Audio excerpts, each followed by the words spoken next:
In this video, we will guide you through setting up a PyroMiniBus and completing the first time configuration using the PM180 touchscreen display and a PyroMiniBus hub.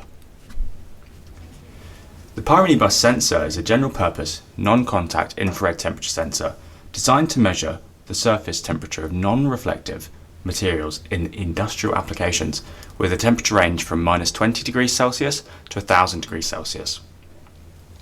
The PM180 is a temperature indicator, data logger, alarm unit and configuration tool for Calyx infrared temperature sensors. It functions as a Modbus master on an RS485 network here and can support up to 6 temperature sensors. The PM180 can also be connected as a Modbus slave device to another RS485 network on this port here. This allows multiple PM180s to be connected together to create a larger network of sensors and displays. The PMB Hub is a junction box and can be used to connect up to 6 sensors to a PM180. This version here is a demo unit, but it usually has 6 channels and 2 additional pass-through glands at the top and bottom. First, connect the sensor wires to the removable screw terminals on the hub, such as this. Follow the wire color code shown in the manual. Next, we'd use a network cable to connect the PM180 to the hub, again following the same wire coding.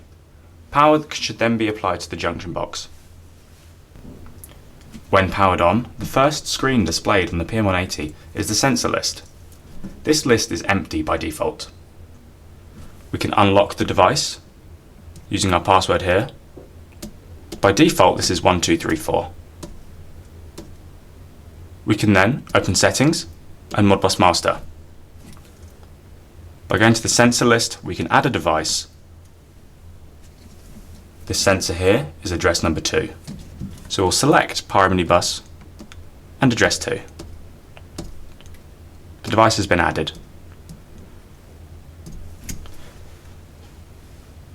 If additional sensors are connected, repeat the add device process for each one.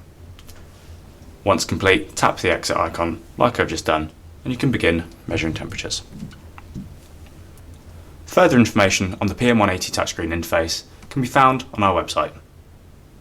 Thank you.